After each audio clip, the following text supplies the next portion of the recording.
அச்சரப்பாக்கம். அச்சரப்பாக்கத்துல என்ன ஊரு?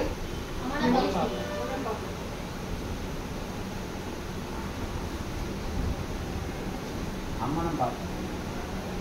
நடுப்பழனி ரோடு. நடுப்பழனி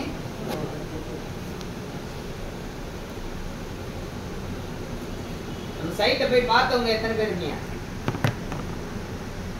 சைட்டை பத்தி யாராவது ஒரு 5 நிமிஷம் இங்க வந்து பேச முடியுமா? நீங்க பேசுறீங்களா? வா.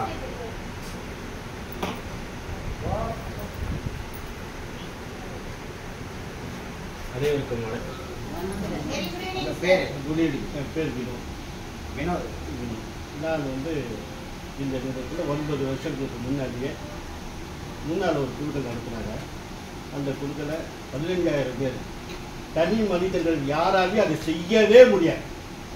100% அது வந்து சார்ஜ், அதாவது சேலஞ்சு மாதிரி. யார் செய்ய முடியாதுன்னா காசு வாங்கிடலாம், பரிசு கொடுத்துடலாம், கடைசியாக பொருள் கொடுக்க முடியாது. இந்த 15,000 பேர் கல்யாண சத்தத்தை எடுத்து அவ்வளோ பிரம்மாண்டமாக செஞ்சாங்க. அந்த காட்சியெல்லாம் நான் பார்த்துறேன். அதனால் இந்த நிறுவனம் வந்து ஏமாத்துற ஐடியாவே கிடையாது. புரியுங்களா?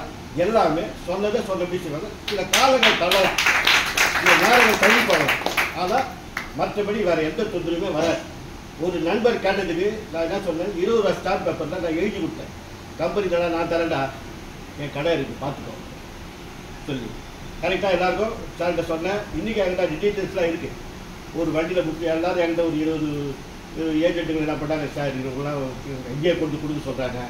நான் ஒரு 150 பேர் என்கிட்ட அட்டையை கொடுத்துட்டாங்க.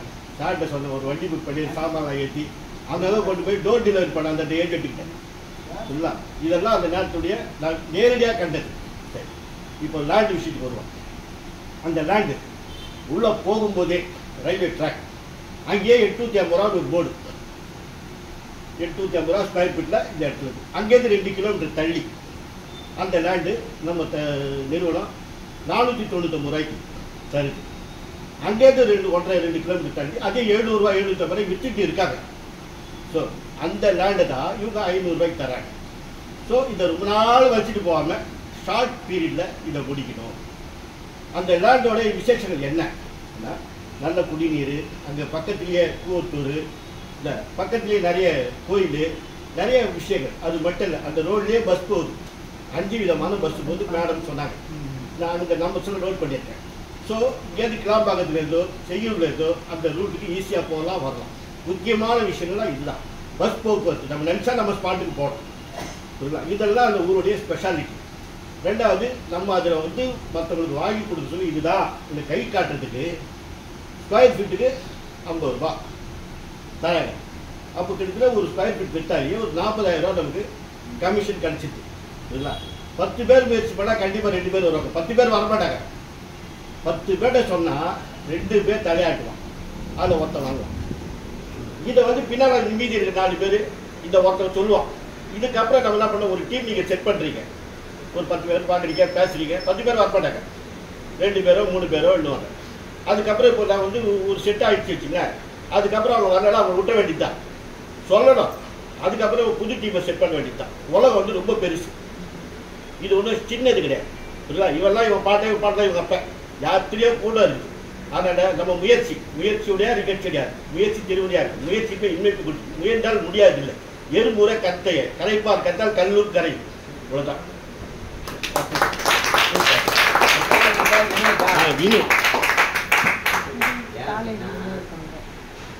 மார்க்கெட்டிங் வந்து முதல்ல பேச்சாற்றல் ரொம்ப முக்கியம்.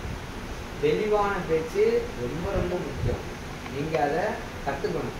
சிலருக்கு வந்து பேச தெரியாது, ஆனால் விற்றுருவாங்க. சிலருக்கு நிறைய பேசவும் தெரியும், சேல்ஸ் க்ளோஸ் பண்ண தெரியாமல் பேசிக்கிட்டே கூட இருந்துருவாங்க. பலவலன்னு பேசி வியாபாரத்துக்கு இருக்கிறவங்க இருக்காங்க. அப்போது மார்க்கெட்டிங்கை பொறுத்தளவுக்கும் நம்மளோட கான்செப்டில் இலக்கில் ரொம்ப தெளிவாக இருக்கணும். இதுதான் கான்செப்ட்டு, நீங்கள் எத்தனை பிளாட் வாங்க போகிறீங்க. அப்போ சொல்லுவோம், ஒரு பிளாட் வாங்க போகிறீங்களா 2 பிளாட் வாங்க போகிறீங்களான்னு கேட்காம எத்தனை பிளாட் வாங்க போகிறீங்கன்னா நான் ஒரு பிளாட் வாங்க போகிறேன்னா அப்போ சேல்ஸை க்ளோஸ் பண்ணுறதுக்கும் தெரியணும். நிறைய விஷயம் இருக்குது. இப்போ வினோத் சார் வந்து நமக்கு நிறைய விஷயம் கொடுத்துட்டாரு.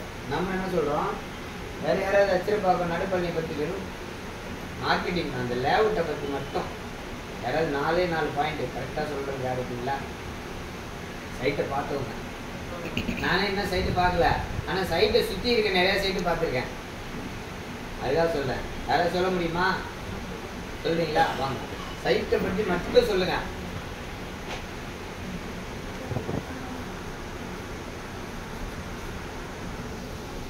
அச்சரப்பாக்கத்துலேருந்து அம்மனம்பாக்கம்ன்ற கிராமத்தில் வந்து இந்த சைட் இருக்குது. இந்த சைட் பார்த்தீங்கன்னா நம்ம வந்து 499 ரூபா கொடுத்து இன்றைக்கி வாங்கினோம்னா இன்றைக்கே 700 ரூபாய்க்கு விற்கலாம். அந்த அளவுக்கு வந்து சைட் வந்து எதிர் ஆப்போசிட்டில் 2 வருஷத்துக்கு முன்னாடியே 750 ரூபான்னு ஆப்போசிட்லேயே ஒரு சைட் SSLFல விற்று ஃபுல்லாக ஃபினிஷ் பண்ணியிருக்காங்க. அப்போ வந்து இந்த சைட்டில் வந்து நம்ம கண்டிப்பாக வந்து ஒரு ஸ்கொயர் ஃபீட்டுக்கு 50 ரூபாய் சார் தராரு.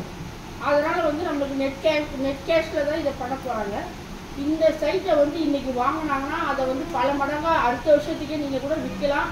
விற்கக்கூடியது அந்த தெருவிலே வந்து பார்த்திங்கன்னா பஸ்ஸெல்லாம் போகுது, எல்லா வசதியும் இருக்குது. ஆப்போசிட்டு நல்ல காற்றோட்ட வசதி இருக்குது, தண்ணி வசதி இருக்குது. அது பக்கத்தில் போனீங்கன்னாக்கா எதிரில் பார்த்தீங்கன்னா பக்கத்தில் போனீங்கன்னா ஒரு 10 6 நிமிஷம் 7 நிமிஷத்துலேயே பார்த்தீங்கன்னா மேல்மருவத்தூர் கோயில் இருக்குது, ஆட்சீஸ்வரர் கோயில் இருக்குது, அதுக்கப்புறம் மலைமாதா கோயில். அதுவும் எல்லா இடத்துக்கும் மலைமாதா கோயில்னால் தெரியாதவங்க யாருமே இல்லை, மேல்மருவத்தூர்னா தெரியாதவங்க யாருமே இல்லை. 24 hour நீங்கள் எந்த ஊருக்கு போனாலும் நீங்கள் மருவத்தூர் போனீங்கன்னா போயிடலாம். அதுவும் இல்லாமல் நம்ம சைட்டுக்கு வர்றதுக்கு வந்து டைம் கரெக்டாக வந்து ஒரு மினி பஸ்ஸும் இருக்குது. இந்த ரூட் பஸ் நேராக வந்தீங்கன்னு சொன்னீங்கன்னா இங்கேருந்து நேராக ஈஸியாக போயிடலாம். தொழுப்பேடு திண்டிவனம் வந்து சைட் போயிடலாம். இந்த பக்கம் வந்தீங்கன்னா வடபழனி கோயில், இது என்ன கோயில் சேர்றது, நடுப்பழனி கோயில் போயிடலாம். நடுப்பழனி தாண்டியே வந்து இப்போ வந்து நம்ம சைட்லேருந்து ஒரு 5 கிலோமீட்டர் தாண்டா தான் நடுப்பழனி. அங்கேயே பார்த்தீங்கன்னா ஒரு ஸ்கொயர் ஃபீட் வந்து தாண்டி 650 ரூபா போடுறாங்க. அப்போ வந்து நம்மளுக்கு இந்த கம்மியான ரேட்டில் ஏன் அதை கொடுக்குறாருன்னு சொன்னாங்கன்னா எல்லாருமே இந்த இடத்த வாங்கணும், நிறைய பெனிஃபிட் ஆகணும். எனக்கு வந்து பணம் முக்கியம் கிடையாது, மக்கள் முக்கியம். இப்போ எந்த கம்பெனிலையும் இல்லாத ஸ்பெஷாலிட்டி என்னன்னு கேட்டால், எந்த இடத்துல சைட் போட்டிருந்தாலும் எல்லாரை விட இவர் கம்மியாக கொடுக்குறாருன்ற ஒரு பேர் எங்கள் கம்பெனிக்கு வரணும். அதுக்காக தான் சார் எல்லா சைட்டை விட நம்ம சைட்டு விலை குறைவு. ஒன்று நல்லா புரிஞ்சுக்கோங்க. இந்த இந்த ஏற்கனவே சொன்ன பாயிண்ட் தான் திருப்பி சொல்கிறேன். திண்டிவனம் நம்ம சைட்லேருந்து திண்டிவனம் எவ்வளோ கிலோமீட்டர் தெரியுமா? 25 கிலோமீட்டர். அதுக்கு முன்னாடியே இருக்குது 100வது கிலோமீட்டரே நம்ம சைட்டு வந்துடும். இல்லை சார் 97 100 99 100வது கிலோமீட்டர்லேயே நம்ம சைட்டு வந்துடும். நல்லா கேட்டுவோங்க. அவங்கக்கிட்ட கஸ்டமர்கிட்ட நீங்கள் சொல்கிறது, ஐயா அந்த பார்த்துங்க கொத்தவால் சாவடி இருக்கிறப்போ கோயம்பேடு எப்படி இருந்துச்சு? குப்பைமேடாக இருந்துச்சு. 1 லட்சம் ரூபாய்க்கு கொத்தவால் சாவடி இருக்கிறப்ப கோயம்பேட்டோட விலை 1 லட்சம். வெறும் 24 வருஷம். கோயம்பேடோட விலை எவ்வளவு தெரியுமா? 10 கோடி. 25 லேக்ஸுக்கு கோயம்பேட்டில் எங்கம்மா இருக்காடா? அப்போ சரிங்களா? 1 லட்சம் முதலீடு பண்ணுனா 10 கோடி வளரும். 1 லட்சம் முதலீடு பண்ணா 50 லட்சமா மாறும். 1 லட்சம். இங்க ஒரு அக்கா வந்து போன வாரம் வந்தாங்க, அவங்க வரல. அந்த சுதா இருக்காங்களா சார், சுதா வந்துட்டு, சுதா தெரியுமா? நிறைய பேருக்கு ட்ரிபிள் ஹாஸ்பிட்டல்ல வேலை பார்க்குறாங்களே அவங்க. எனக்கு தெரிஞ்சு திருவேற்காட்டுல 2000த்துல 1 லட்சம் ரூபாய்க்கு வாங்கினாங்க சார். 25 வருஷம் ஆச்சு அவங்க வாங்கி. வீடு கட்டிட்டு குடியும் போயிட்டாங்க. இன்னைக்கு அந்த சொத்தோட மதிப்பு எவ்வளவு தெரியுமா? அவங்க வந்தாங்கன்னா கேளுங்க, 50 லட்சம் ரூபாய் கால் கிரவுண்ட்ல வீடு கட்டிருக்காங்க. இன்னைக்கு அவங்க வீடு 50 லட்சம். ஏன்னா நான் அங்கதான் அதிகமா மார்க்கெட் பண்றேன். திருவேற்காட்டுல யாருக்காவது இடம் வேணும், வீடு வேணும்னு கேட்டாங்கன்னா என்ன தொடர்பு கொள்ளுங்க, சாரை தொடர்பு கொள்ளுங்க, எனக்கு சொல்லுவாரு. உங்களுக்கு நான் சார் மூலமா கமிஷனும் தரேன். அதெல்லாம் நிறைய இருக்கு ரீசேல் மார்க்கெட்ல. அப்போ 1 லட்சம் சுதா போட்டுட்டு அதுக்கப்புறம் எத்தனை பவுன் நகை வாங்கி வச்சாங்கன்னு தெரியாது, எவ்வளவு சேமிச்சாங்கன்னு தெரியாது. இப்ப கேட்டா நான் கடன்ல தான் இருக்கேன்னு சொல்லுவாங்க. ஆனா போட்ட 1 லட்சம் எவ்வளவா மாறிடுச்சு சார்? 50 லட்சமா 25 வருஷத்துல மாறும். அப்படின்னா இதை விட மாயாஜால வித்தை ரியல் எஸ்டேட்டை தவிர வேற எதுலையுமே கிடையாதுங்கிறத வாடிக்கையாளரை நீ தயார்படுத்தும் போது சொல்லணும். அப்படி சொன்னீங்கன்னா மட்டும்தான் அங்க அவனுக்கு ஒரு பொறி தட்டும். ஆமா ஆமா உண்மைதான், ஆமா விலையெல்லாம் ஏறிச்சுதான். காடு மாதிரி கிடந்த திருவேற்காடு, இன்னைக்கு சாராயம் காய்ச்சின இடம் திருவேற்காடு. யாரும் போக மாட்டாங்க, ஊருனாங்க. ஆனா இன்னைக்கு திருவேற்காட்டுல இடம் இல்லை. தாம்பரமானா தாம்பரம் தான்டா. இப்போ அன்னைக்கு என்ன சொன்னா தாம்பரம், இதோ தாம்பரம். ஏன்னா தாம்பரம் மதுராந்தகத்துக்கு போயிடுச்சு. தாம்பரம் எங்க போயிடுச்சு? மதுராந்தகத்துக்கு போயிடுச்சு. இதோட பியூட்டி என்ன தெரியுமா? இந்த ஜிஎஸ்டி ரோடு மட்டும்தான் சார் இந்தியாவிலேயே, தமிழ்நாட்டில் மட்டும் இல்ல, இந்தியாவிலேயே நம்பர் 1 ரோடு இருக்குன்னா அது ஜிஎஸ்டி ரோடு தான். ஏன் தெரியுமா? இந்த ரோட்ல பயணிக்கிறவங்க தான் சார் சென்னையில இருக்க மொத்த கோடீஸ்வரனும். இந்த ரோட்ல போற தூத்துக்குடி தான், திருச்செந்தூர் தான், கன்னியாகுமரி தான் இங்க இருக்கிற மொத்த கோடீஸ்வரனும். 28 மாவட்டத்தை இணைக்கிறதுக்கு ஒரு ரோடு தமிழ்நாட்டில் இருக்குன்னா அது ஜிஎஸ்டி ரோடு தான். அந்த ஜிஎஸ்டி ரோட்ல வெறும் 2வது கிலோமீட்டர்ல வெறும் 499 ரூபா 599 ரூபாய்க்கு தராங்கன்னா அது யாரு சார்? விக்டரி மட்டும்தான். நீங்க அடிச்சு சொல்லலாம் சார், கண்டிப்பா கன்ஃபார்மா சொல்லலாம். இப்போ இந்த ஜிஎஸ்டி ரோடோட நாலேஜ வளர்த்துக்கணும். தாம்பரத்துல கிளாம்பாக்கத்துல 6000. அதுக்கப்புறம் என்ன இருக்கு? கூடுவாஞ்சேரி. கூடுவாஞ்சேரிக்கு பேர் என்ன? பழைய பேரு யாருக்கா தெரியுமா? கூடுவாஞ்சேரிக்கு பழைய பேர் ஒண்ணு உண்டு, நந்திவரம். அது இப்ப கூடுவாஞ்சேரியா மாறிடுச்சு. கூடுவாஞ்சேரியோட பேரு நந்திவரம் தான் சார். அப்புறமா அது கூடுவாஞ்சேரி தான், நந்திவரம்ங்கிற பேரை மறைச்சிட்டாங்க. 4000 5000. அங்க இருந்து மறைமலை நகர் 3000 4000. அங்க இருந்து செங்கல்பட்டு 2000 3000. அடுத்து மதுராந்தகம் 2000 3000. இப்போ நம்ம வெறும் மருவத்தூர்ல 5வது கிலோமீட்டர்ல நம்ம சைட் இருக்கு. சரிங்களா? சரி, சொல்றதெல்லாம் கரெக்ட் தான், சொல்றதெல்லாம் கரெக்ட் தான். காசு யாருக்கிட்ட இருக்கு? காசு நீங்க போன உடனே நீங்க போய் நல்லா கேட்டுங்க. இதுதான் நீங்க கேட்க வேண்டிய முக்கியமான பாயிண்ட். நீங்க கொண்டு போய் இந்த நோட்டீஸ கஸ்டமர்கிட்ட கொடுத்த உடனே உங்களை அவன் பேசி சரி பண்ணி இந்த தொழிலே பண்ணாத அளவுக்கு கொண்டு போய் நோட்டீஸை வீட்டில் வச்சுட்டு நீ உன் வேலையை பாருன்ற அளவுக்கு பேசிடுவான் சார். இதுதான் உலகத்தின் நியதி. அவனும் தொழில் வாய்ப்பை தரமாட்டான். நம்ம போய் இப்போ ஒன்றும் இல்லை, ஒருத்தர்கிட்ட போய் சார் அச்சிரப்பாக்கத்தில் லேண்டு வாங்கிக்கிறீங்களா சார்? நான் போயிட்டு அச்சிரப்பாக்கத்துக்கு அப்படிதான் ஒருத்தன் கொண்டாந்து கொடுத்தான். நம்ம அம்மா கரையில் விற்றான். அது பட்டாவும் இல்லை, ஒன்றும் இல்லை. நானே அந்த ஆளை தேடிக்கிட்டு இருக்கேன். இந்த மாதிரி வெளியூர்ல வித்துட்டு ரொம்ப பேர் கிளம்பிட்டாங்க. நீலாம் தேவையில்லாத போய் மாட்டிக்காத. உனக்குன்னு ஒரு நல்ல பேர் இருக்கு. இருக்கிற வருமானத்தை வச்சுக்கிட்டு நீ உன் வேலையை பாரு. லேண்டு விற்கிறேன், அது விற்கிறேன்னு போவாத. கார்டுல போட்டு டபுள் டாக்குமெண்ட்ல உன்னைய மாட்டி விட்டு போயிடுவாங்க. உன் வாழ்க்கையே இப்படியே பேசுவான் சார். நம்ம பேச மாட்டோம். எதிராளி நமக்காக எனர்ஜி போக உயிரை கொடுத்து பேசி நம்மளை தொழில் பண்ணாத அளவுக்கு அதை முடக்கி வச்சிருவான். அவங்ககிட்ட கேளுங்களே, சரிப்பா நான் ரியல் எஸ்டேட் தான் பண்ணல, நீயாவது எனக்கு பொழைக்கு ஏதாவது வழி சொல்லுனா, அது தெரிஞ்சா நான் ஏன்? அவங்ககிட்ட கேளுங்க, அது தெரிஞ்சா அவங்ககிட்ட கேளுங்க. பணம் இல்ல பணம் இல்ல பணம் இல்லைங்கிறிய சரவணா ஸ்டோர்ல கூட்டம் எப்படியா வருது? பணம் இல்ல பணம் இல்ல பணம் இல்லை ஜிஆர்டில கூட்டம் எப்படி வருது? பணம் இல்ல பணம் இல்ல கார் கம்பெனிக்காரன் புது புது காரை அறிமுகப்படுத்துறானே, எப்படி அறிமுகப்படுத்துறான்? பணம் இல்ல பணம் இல்ல பணம் இல்ல. மொபைல்ல 2 லட்சம் 3 லட்சம் 5 லட்சத்துக்கு வாங்கிட்டு இருக்க, எப்படி வாங்குற? பணம் இருக்கு சார். பணம் இருக்கிறவன நம்ம தேடல. நம்ம வாழ்க்கை மாறாததுக்கு இது கூட ஒரு காரணமா இருக்கலாம். என்ன தெரியுமா? ரவுடிக்கு ரவுடி ஃப்ரெண்டு, கொலகாரனுக்கு கொலகாரன் ஃப்ரெண்டு, படிச்சவனுக்கு படிச்சவன் ஃப்ரெண்டு, அறிவாளிக்கு அறிவாளி ஃப்ரெண்டு, அரசியல்வாதிக்கு அரசியல்வாதி ஃப்ரெண்டு. நம்ம ஏழையா இருக்கணும், நம்ம ஃப்ரெண்டு யாரு சார்? அப்ப நம்ம யாரை சார் மாத்தணும்? யார மாத்தணும்? ஃப்ரெண்ட மாத்தணும். நம்ம தெளிவாதான் இருக்கோம். யார மாத்தணும்? ஃப்ரெண்ட மாத்தணும். உன் அட்மாஸ்பியரை மாத்தணும், உன் சுற்றுப்புறத்தை மாத்தணும், உன் சூழ்நிலையை மாத்தணும். நீ ஏன் இது வரைக்கும் தோத்து போயிட்டேங்கிற விஷயம் உன்னை சுத்தி தான் நடக்குதுங்கிறத நீ உணரணும். அறிவுங்கிறது இல்ல மனுஷன், அறிவில் தெளிவு வேண்டும் தான் பாரதியார் சொன்னாரு. அறிவு எல்லாருக்கும் இருக்கு, மனிதனா பிறந்த எல்லாருக்கும் அறிவு இருக்கு. ஆனா அறிவுல தெளிவு இருக்கிறவன் தான் வாழ்க்கையில ஜெயிக்கிறான். உண்மையா இல்லையா? இப்ப நாம இது வரைக்கும் பெரிய பொருளாதாரத்தை சம்பாதிக்காத காரணம் என்ன தெரியுமா? நமக்கு கோடீஸ்வர நண்பர்கள் இல்லை, லட்சாதிபதி நண்பர்கள் இல்லை. யார் இருக்கா? நான் கடைன்னு போனா அவன் வாங்கி தரேன், அவன் கடைன்னு வந்தா நான் வாங்கி கொடுக்குறேன். நாங்க 2 பேரும் ஒரே ஆள்கிட்ட தான் கடை வாங்குறோம்.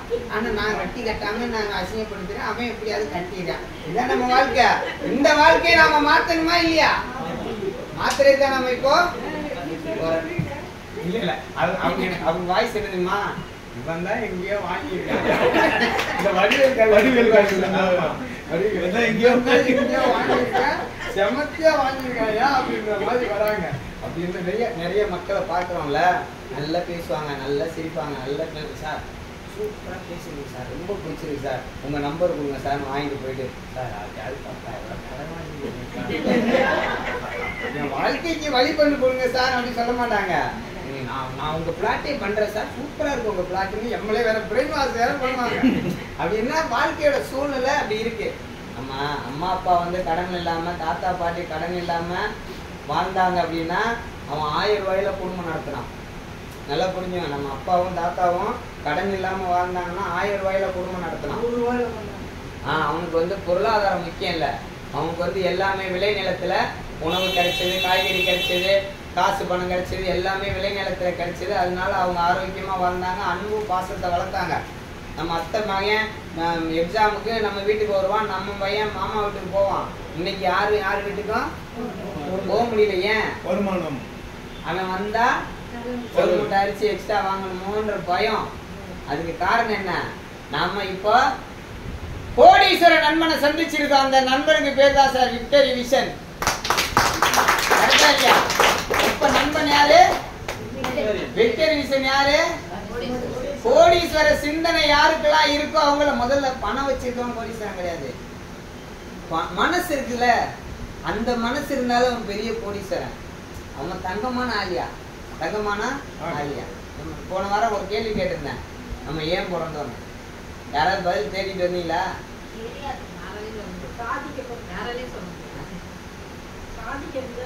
நம்ம இருக்கிறதே சாதனை தானே.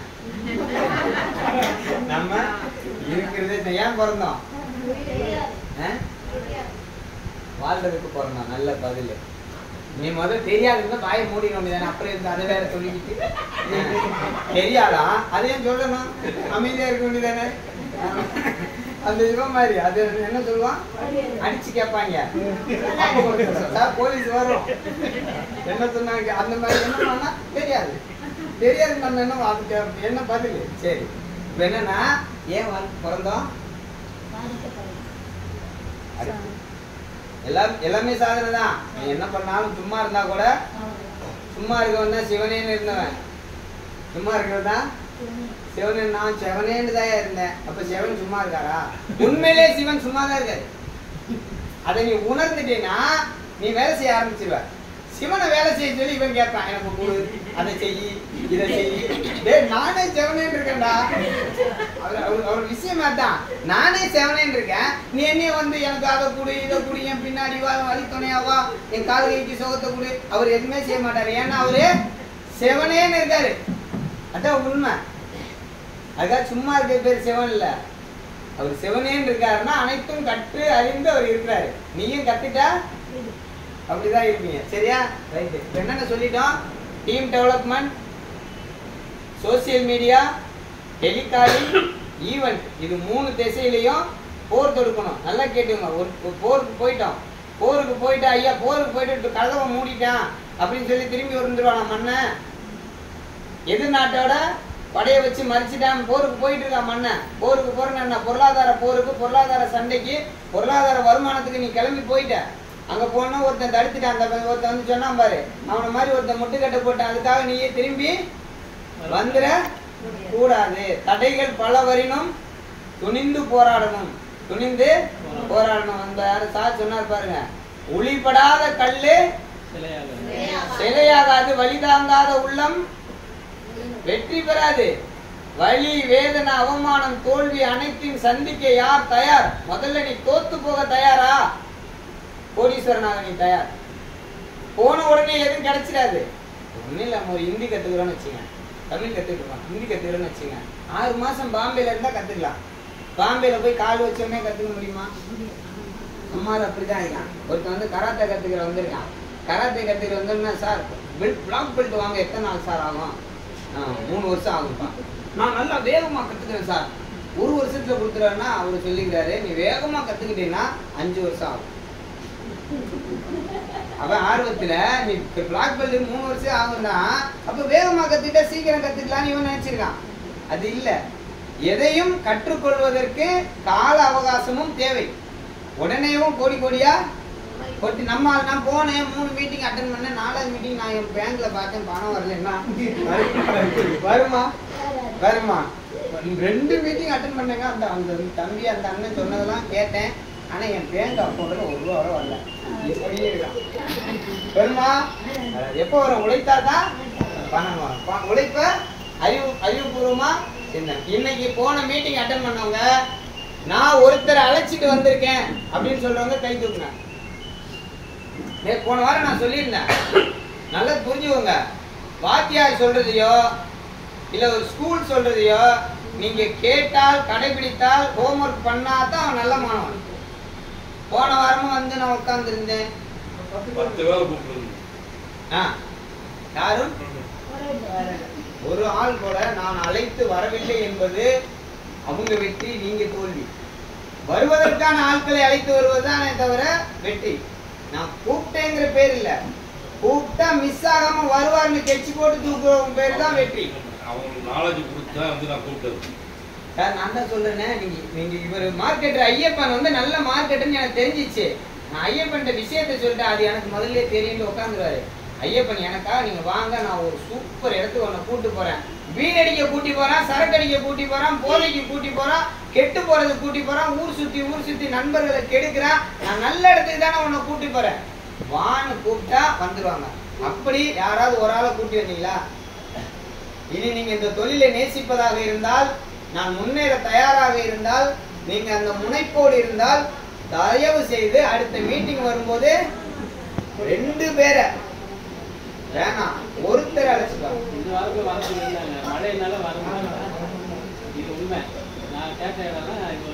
முதல் காரணமே வாழ்க்கையில காரணம் சொல்லக்கூடாதுங்கிறதான் கான்செப்ட். சார் ரியல் எஸ்டேட்ல நீ ஜெயிக்கணும்னு வச்சுங்க, என்னமா சொல்லக்கூடாது, எதுக்குமே காரணம் சொல்லக்கூடாது. ரியல் எஸ்டேட்ல ஜெயிக்கணும்னு முடிவு பண்ணீங்கன்னா காரணமே அவனை கூப்பிட்டாங்க வரலங்க, இவன் போனாங்க வரலங்க, அவனுக்கு பண்ணுங்க இது பண்ணுங்க, நான் எவ்வளவு பேசி பார்த்தேங்க வரலங்க. நான் விழுந்தால் கூட இப்ப தூக்கி விட கூட யாரும் வரமாட்டார்களா என்பது அதோட கேள்வி. நான் சம்பாதித்த நண்பர்கள் அவ்வளவுதானா அப்படின்றது கேள்வி. அப்போ ஒண்ணு, உங்க தரத்தை நீங்கள் உயர்த்தி கொள்ளுங்கள். அப்படி உயர்த்தி கொள்ளுகிற போது உங்களுக்கு ஆட்கள் உங்களை தேடி வருவார்கள். அதுதான் விஷயம். காலம் இன்னும் சோம்பேறிகளா தான் இருக்காங்க. ரொம்ப ரொம்ப பெரிய கொடுமை என்ன தெரியுமா? உழைக்காம சம்பாதிக்கிறதுக்கு ஒரு கூட்டம் அலையுதுங்க சென்னையில். சென்னையில் இல்லை, உலகம் பூரா. நான் உழைக்க மாட்டேன், ஆனா நான் எப்படியாவது சம்பாதிக்கணும். உழைக்க மாட்டேன், எப்படியாவது எப்படிங்க சம்பாதிக்க போகணும்? இதை ஒரு சாமியார் சொல்லுவாரு, செத்து தான் போகணும். அந்த மாதிரி உழைக்க மாட்டாராம், ஆனா பணம் லட்சமா வேணுமா, ஒரு பிரச்சனை எல்லாம் தீர்ந்துடணுமா, வீட்டுக்குள்ளதான் இருப்பாராம். அப்படிதான் நிறைய பேர் இருக்கிறாங்க. கல்நோட்டு தான் மாத்தணும். அது மாத்திரம் ஜெயிலுக்கு போயிடுவாரு. கொஞ்சம் மாத்திட்டா ஜெயிலுக்கு போகணும். இன்னைக்கு யாராவது பேப்பர் படிச்சீங்களா? சீக்கிரம் மீட்டிங் முடிச்சிடலாம். 1 hour தான் டைம். நான் மீட்டிங் எடுத்தான் முடிச்சலாம். இன்னைக்கு பேப்பர் படிச்சீங்களா? தயவு செஞ்சு நான் சொல்ற விஷயம் என்னன்னா, தினசரி பேப்பர் படிங்க. நான் கூட இடையில விட்டுட்டு ஆனா திரும்பி படிக்காது. தினசரி பேப்பர் படிங்க. ஏன்னா நாடு எந்த நிலைமையில இருக்குன்றத கத்துக்கணும்னா நீ தினசரி நாளிதழ பேப்பரை படிக்கணும். சரியா? சரி. ஏதோ நியூஸ் டிவி நியூஸ் கேட்டலமே தெரிஞ்சுக்கலாம். டிவி நியூஸ் அதுலயே காட்டுறானா சிலது. கற்றலின் கேட்டலின் நன்றுதான், ஆனா சித்திரமும் கைப்பழக்கம் செந்தமிழும் நாப்பழக்கம். நீ படிக்கின்ற போது உன்னோட உச்சரிப்பு வந்து சொற்கள் வந்து பேச்சாற்றல் வந்து வளரும். முடிந்தால் படிங்க. எனக்கு படிப்பு அவ்வளவா வராதுங்கன்னா கேளுங்க. கேட்டல் தான் நன்று. அதுக்காக சொல்றேன். நாலு கேட்கணும், அப்பதான் என்ன நடக்குதுன்னு தெரியும். இன்னொன்று தெரியுமா? ஒரு மனிதன் ஒரே போல ஒரே கொள்ள ஒரே கற்பழிப்பு ஒரே நகத்திற்கு ஒரே கொள்ளையடிப்பு, நாடே சரியில்லை, நாடே சரியில்லை, நாடே கெட்டு போச்சு. எப்படிதான் இனிமே நாமெல்லாம் வாழ போறோம்ங்கிறது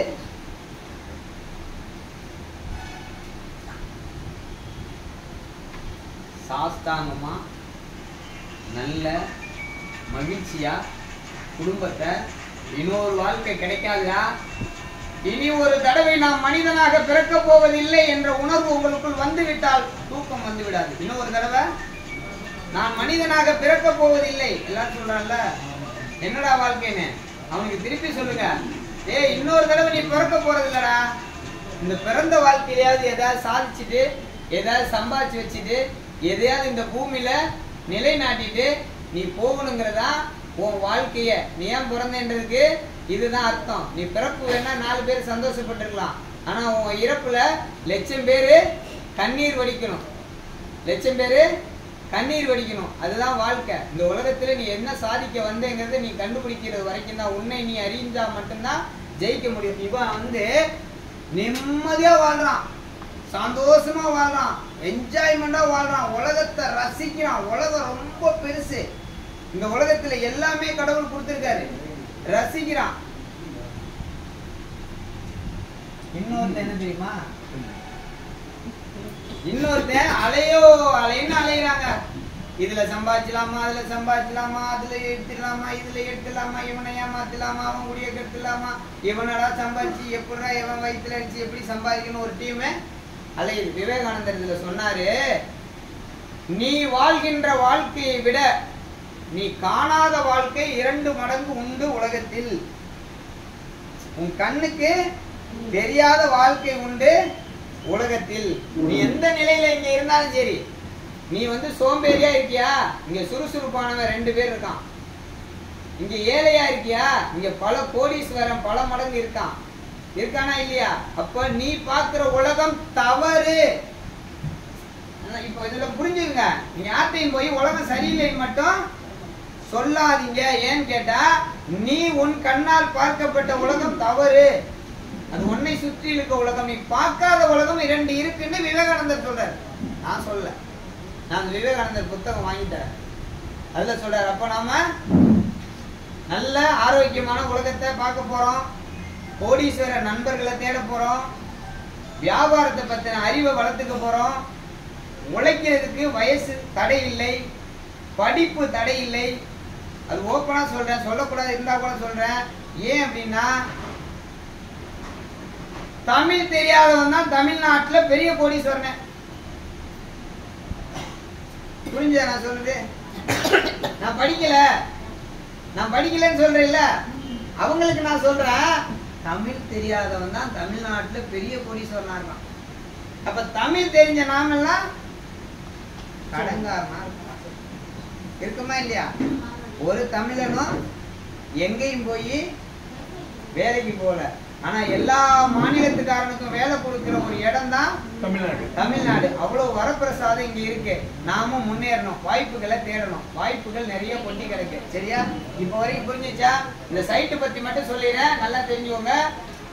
கிளாம்பாக்கம் ஃபேமஸ், கிளாம்பாக்கத்துக்கு அடுத்து எஸ்ஆர்எம் காலேஜ் ஃபேமஸ், அதுக்கு அடுத்து குண்டாய் கம்பெனி ரொம்ப ஃபேமஸ், அதுக்கப்புறம் செங்கல்பட்டு மார்க்கெட்டு ரொம்ப ஃபேமஸ். செங்கல்பட்டு மார்க்கெட்டு ஓஎம்ஆரை கனெக்ட் பண்ணும், ஈசிஆரை கனெக்ட் பண்ணும். அதுக்கு அடுத்தா மதுராந்தகம், மதுராந்தகம் தாண்டினா நீங்க மருவத்தூர் ஆதிபராசக்தி கோவில் உலக பிரசித்தி பெற்ற கோவில். அது தாண்டி நடுப்பழனி முருகன் கோவில், மலைமாதா கோவில், குபேரன் கோவில், அங்க அனந்தமங்கலம் சிவன் கோவில். அதுக்கப்புறம் திண்டிவனம். திண்டிவனம் ஏன் ஃபேமஸ் கேட்டீங்கன்னா, திண்டிவனம் தான் சார் தமிழ்நாட்டில் முதல்ல கட்டப்பட்ட பாலம். சொல்லுங்க, கலைஞர் அரசாங்கம் எத்தனை பாலம் கட்டினாலும் முத திண்டிவனத்துல தான் பாலம் கட்டினாங்க தமிழ்நாட்டுல. ஏன் தெரியுமா? 4 மாநிலத்தை இணைக்கக்கூடிய ஒரு ஊர் இருக்குன்னா அது திண்டிவனம் தான். இந்த பக்கம் பாண்டிச்சேரி, இந்த பக்கம் கேரளா, இந்த பக்கம் சென்னை, இந்த பக்கம் கர்நாடகா. இந்த 4 மாநிலத்தை இணைக்கக்கூடிய ஒரு பாலம் இருக்கு தமிழ்நாட்டுலன்னா அது திண்டிவனம் பாலம் தான். அடுத்த 100வது கிலோமீட்டர் வரைக்கும் செம்ம டெவலப் ஆகும். ஏன் தெரியுமா? கர்நாடகாவோட ஏர்போர்ட்டே 100வது கிலோமீட்டர்ல தான் இருக்கும். இதெல்லாம் தாண்டி இந்த ரோட்ல 28 மாவட்டங்கள் இணைக்கக்கூடிய ஒரு சாலை. 28 மாவட்டத்துக்காரன ஜிஎஸ்சி ரோட்ல தான் ஏறணும். பரபரப்பான ரோடு. நூந்தமல்லி தாண்டினா ரோடு ஃப்ரீ ஆயிடும், ரெட்டில்ஸ் தாண்டினா ரோடு ஃப்ரீ ஆயிடும், இந்த பக்கம் ஆவடி தாண்டினா ரோடு ஃப்ரீ ஆயிடும். ஆனா மதுராந்தகம் தாண்டினாலே இந்த ரோடு பிஸியாவே இருக்கும். ஏன்னா மக்கள் தொகை நிறைஞ்ச பரபரப்பான தொழில் வளர்ச்சி உள்ள மிகப்பெரிய ஒரு சாலை இருக்குன்னா ஜிஎஸ்டி சாலை. அந்த சாலையில நாம முதல்ல லேண்ட் போட்டிருக்கோம். எஸ்எஸ்எல்எஃப், இந்திரா பிராஜி, வேற கம்பெனிகளை சொல்லக்கூடாது, இருந்தா கூட சொல்றேன். பல பெரிய நிறுவனங்கள்லாம் முதல் லேண்ட் போட்டு சம்பாதிச்சு பெரிய ஆளான ஒரு சாலை இருக்குன்னா அது எந்த சாலை தான்? ஜிஎஸ்டி செங்கல்பட்டு சாலை தான். சரிங்களா? நாமளும் மேல்மருவத்தூர் அடிகளா அப்படியா? அப்ப வந்து அந்த அம்மனம்பாக்கம் வந்து மெயின் ஆயிடும்னு சொன்னாங்க. இல்ல ஃபர்ஸ்ட் அவன் பிளான் பண்ணதே செய்யூர் விமான நிலையம் தான். நீங்க நெட்ல போட்டு பாத்தீங்கன்னா மதுராந்தகம் செய்யூர்ல தான் 2500 ஏக்கர் எடுத்துட்டான். அதுக்கப்புறம் அரசியல் சூழ்ச்சி அது காரணமா அதை வந்து ஸ்ரீபெரும்புதூர் மாத்திட்டாங்க. அது வேற வரலாறு. ஆனாலும் இந்த இடம் பயங்கர டெவலப் ஆகும். இப்போ நீங்க மார்க்கெட்டுக்கு தயாராயிடுங்க. இப்போ அடுத்தடுத்து நாம பெரிய பெரிய வியாபாரங்கள்லாம் கொடுக்க போறோம். அடுத்த ஒரு விஷயம் இது வரைக்கும் தெரிஞ்சிச்சா? மார்க்கெட் எப்படி பண்ணணும், சேல்ஸ் எப்படி பண்ணணும், கஸ்டமர் டீம் எப்படி டெவலப் பண்ணணும், எல்லாமே நம்ம சொல்லி கொடுத்துட்டோம். சரி சார், வேற சைட்டு சொல்லலாமா சார்? சொல்லலாம். சரி, இப்போ என்னன்னா சார் எனக்கு அச்சிரப்பாக்கத்துல கேட்கல சார், ஸ்ரீபெரும்புதூர்ல கேட்குறாங்க அப்படின்னு சொன்னாலும் கஸ்டமரை மிஸ் பண்ணிடாதீங்க. நம்ம நிறுவனத்துக்கு கூட்டிகிட்டு வாங்க. ஸ்ரீபெரும்புதூர் எங்க இருக்குன்னா ஜேபிஆர் காலேஜ் பக்கத்துல அகரம்ங்கிற வில்லேஜ்ல நமக்கு 120 பிளாட் இருக்கு. நம்ம இப்போ 1000 ரூபாய்க்கு வித்துக்கிட்டு இருக்கோம். ஸ்ரீபெரும்புதூரோட வளர்ச்சி வேற. அங்க வந்து airport, express highway, Mappedu try airport, இந்த பூந்தமல்லி இதை மெட்ரோவை எக்ஸ்டெண்ட் பண்ணிட்டான். நாளுக்கு நாள் வளர்ந்து வரக்கூடிய ஸ்ரீபெரும்புதூர்லயே நம்ம கிட்ட 1000 ரூபாய் ஸ்கொயர் ஃபீட்டுக்கு லேண்ட் இருக்கு. சரிங்களா? ஒண்ணு. சரி, ரெண்டாவது திருவள்ளூர் ரோடு ஆவடியில பட்டாபிராம்ல என்ன வந்துச்சு? ஐடி கம்பெனி வந்துருச்சு. அடுத்த ஓஎம்ஆர் மாதிரி டெவலப் ஆகக்கூடிய ஒரு இடம் இருக்குன்னா ஆவடி பட்டாபிராம் தான். பட்டாபிராம் அடுத்து 5வது கிலோமீட்டர்ல இருக்க திருநின்ற ஊர்ல நத்தமேடு வில்லேஜ்ல நம்ம கிட்ட 2000 ரூபாய் ஸ்கொயர் ஃபீட் சிஎம்டி அப்ரூவ்ட்ல லேண்ட் இருக்கு. சரி, நான் வந்து அம்மனம்பாக்கத்துக்கு கூட்டி போறேன் சார். மெயின் ரோட்ல கேக்குறாங்க சார். ரோட்டு மேலே இருந்தா என் கஸ்டமர் வாங்கிப்பாங்க சார். நம்மள்ட்ட ஒண்ணு இருக்கு. நம்ம வந்து இந்த மிக்சி விற்க போனோம்னா குக்கர் இருக்கான்னு கேட்பேன். ஆமா, நம்ம குக்கர் விற்க போனோம்னா மிக்சி தான் வாங்கிப்பேன், குக்கர்லாம் வேணாமா. எல்லா இடத்துக்கு போனா அதுக்கு மூடிதான்னு கேட்போம். அந்த விஷயம் அது மாதிரி நம்ம ஒண்ணு கொண்டு போய் கொடுத்தோம்னா நம்ம உள்ளுக்காருக்கு மெயின் ரோட்ல என்ன கொடுங்க. இப்போ ஒரு ஆஃபர் தரோம். அச்சிரப்பாக்கம் டோல்கேட் ஆன் ரோட்லயே 800 ரூபீஸ்க்கு மனை தரோம். அச்சிரப்பாக்கம் டோல்கேட்ல ஆன் ரோட்ல எடையாளம் வில்லேஜ், ஆத்தூர் வில்லேஜ்ல 800 ரூபாய்க்கு இருக்கு. கஸ்டமர் கேட்டாங்கன்னா சொல்லுங்க, நம்ம அதையும் கொடுப்போம். இங்க நம்ம 600 ரூபாய் வந்துட்டோம். இப்போ 800 ரூபாங்கிறது ஆன் ரோட்ல பெரிய விஷயம் இல்லை. இதுல என்னன்னா டோல்கேட் எல்லா பஸ்ஸும் அங்கதான் நின்று போகும். டோல்கேட் பக்கத்துலேயே சைட்டு. சரிங்களா? 3 சைட்டு கொடுத்துட்டோம். இன்னொரு சைட்டு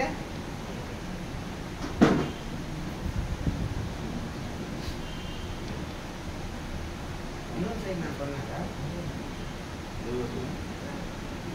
3 தானா? சரி,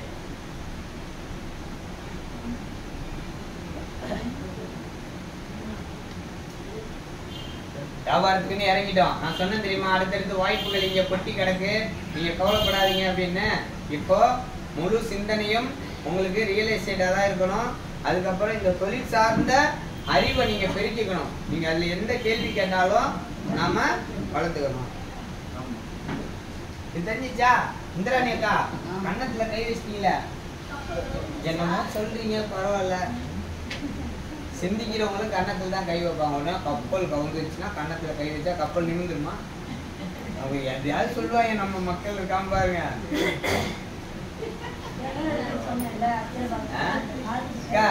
சின்ன கான்செப்ட் தாக்கா. இந்த பாருங்க, இந்திராணி அக்கா ஒரு 3 பேரை கூட்டு வரீங்க. சரியா? இந்த 3 பேரு ஒரு 3 சேல்ஸ் பண்றான். 3 சேல்ஸ் பண்றான். அப்போ 3 பேரும் சேர்ந்து எவ்வளவு எத்தனை ஆயிடுச்சு? 3 பேர் 3 சேல்ஸ் போட்டா 9 சேல்ஸ் ஆயிடுச்சா? 3 பேரு 3 சேல்ஸ் போட்டா 9 சேல்ஸ் ஆயிடுச்சு. அப்படி சொன்னா கூட உங்களுக்கு புரியாது. நான் சொல்றேன். BP, AVP, STO, BDO cut பண்ணிருக்கோம்.